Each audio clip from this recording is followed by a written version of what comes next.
நண்பர்களே, நீங்கள் பார்த்து கொண்டு இருப்பது உங்கள் குங்குமம் ரிவ்யூ. சரி, வாங்க வீடியோக்குள்ள போய் என்ன நடக்க போகுது அப்படின்னு சொல்லிட்டு பார்த்தீங்கன்னா, ஒரு பக்கம் நம்ம கார்த்தி வந்து கண்ணுல இருந்து தண்ணி சொட்ட சொட்ட வந்துனே இருக்கு. அந்த தண்ணியை தொடச்சி ஒரு பக்கம் மனசு நொந்து போயிட்டு உக்காந்து இருக்காரு. என்னடா இது, நம்ம வாழ்க்கையில நம்மளை எல்லாரும் ஏமாத்தினே இருக்காங்களே அப்படின்னு சொல்லிட்டு ரொம்பவே மனசு நொந்து போயிட்டு உக்காந்து இருக்காரு மனசு.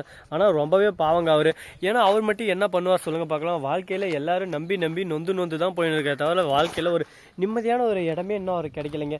ரொம்பவே அசிங்கப்பட்டு அவமானப்பட்டு துக்கப்பட்டு துயரப்பட்டு வேதனைப்பட்டு நின்று இருக்காரு.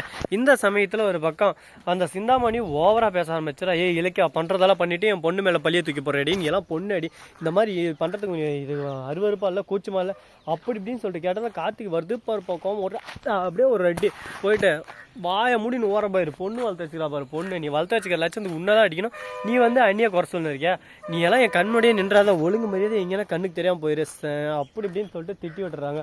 உடனே சிந்தாமணி வாய முடின்னு ஓரமாக போய் நின்றுறாங்க. இருந்தாலும் என் பொண்ணோட வாழ்க்கை மாப்பிள்ள பார்த்து பண்ணுங்க மாப்பிள்ள, உன் பொண்ணோட வாழ்க்கையா என் வாழ்க்கையே போச்சு உன் பொண்ணால, இதெல்லாம் யார்கிட்ட போய் சொல்லிட்டோம், உன்னை பேச வைக்காத, என்ன சரினா என்னை பேச வைக்காத அப்படின்னு சொல்லிட்டு ஒரு பக்கம் கோபமாக நடந்துக்கிறாரு.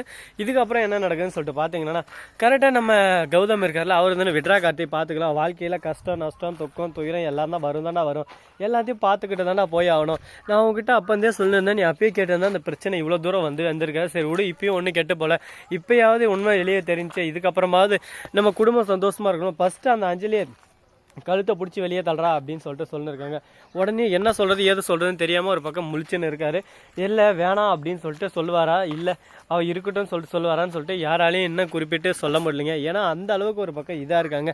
சரி, இப்படியெல்லாம் நடந்துருக்கும் போது நம்ம இலக்கியா வந்து இல்லை அஞ்சலி விரட்ட வேணாம்னு சொல்லிட்டு சொல்கிறாங்க. ஏன்னா நம்மளை நம்பி வந்த பொண்ணு இவ்வளோ வீட்டை விட்டு விரட்டினா எப்படி நல்லா இருக்காது அப்படி இப்படின்னு சொல்லிட்டு பேசுகிறாங்க. இதெல்லாம் இலக்கியா அஞ்சலி வந்து ஒட்டு கேட்டுன்னு இருக்கா. என்னடா அந்த இலக்கியா எந்த சமயத்தில் நம்மளுக்கு சப்போர்ட் பண்ணுறா அப்படின்னு சொல்லிட்டு முழிச்சுன்னு இருக்காங்க ஒரு பக்கம். ஆமாங்க, நம்ம இலக்கியா வந்து சொன்ன ஒவ்வொரு வார்த்தை உண்மைதாங்க. ஒரு பொண்ணோட வாழ்க்கை என்பது எவ்வளோ இதானது, அதை வந்து அவள் எவ்வளோதான் தப்பு பண்ணால் நாம தான் மன்னிச்சு விடணும்.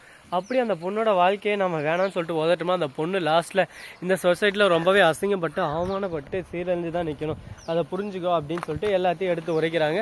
இதுக்கப்புறம் நம்ம கார்த்தி புரிஞ்சுக்கிட்டு இனிமேல் என்கிட்ட நல்லபடியாக இருக்கிறத பொய் சொல்ல மாட்டேன், இந்த குடும்பத்துக்காக இருப்பேன் அப்படின்றத மட்டும் இந்த வீட்டுக்கு வா, இல்லை திரும்ப வந்து இதே மாதிரி தான் பொய் சொல்லிப்பேன், வீட்டை பிரிக்க பார்ப்பேன் அப்படின்னு சொல்லிட்டு ஆசை தான் இப்போயே உனக்கு காசு கொடுத்துற 30 லட்சம், உன் வாழ்க்கையை நீ சந்தோஷமாக அமைச்சிக்கோ அப்படின்னு சொல்லிட்டு சொல்கிறாரு. இதே கேட்டதும் அஞ்சலேருந்து நீ இப்பயும் பேராசை பிடிச்சவன், எனக்கு சரி காசை கொடுத்துரு நான் போயிடுறேன் அப்படின்னு சொல்லிட்டு ஓப்பனாகவே சொல்லிடுறான்.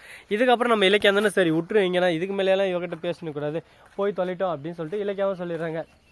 அஞ்சலிக்கு ஒரே சந்தோஷம் மனசுக்குள்ள, எப்படியோ 30 லட்சம் தானே.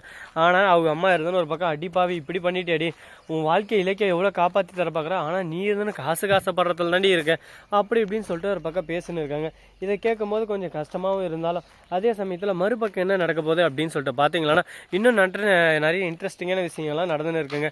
அதெல்லாம் பொறுமையாக 1 by 1 உங்களுக்கு எல்லாத்தையும் கண்டிப்பாக நான் தெரிவிச்சுட்டே இருப்பேன். சரி, ஓகே கைஸ், இந்த வீடியோ பிடிச்சிருந்தா லைக் பண்ணுங்கள், கமெண்ட் பண்ணுங்கள், ஷேர் பண்ணுங்கள், டிண்டிங் பெல்லை தட்டி விட்டு போங்க. மிக்க நன்றி, தேங்க்ஸ் ஃபார் வாட்சிங், டாடா, see you, நன்றி, வணக்கம், வந்தனம், வருக தருக.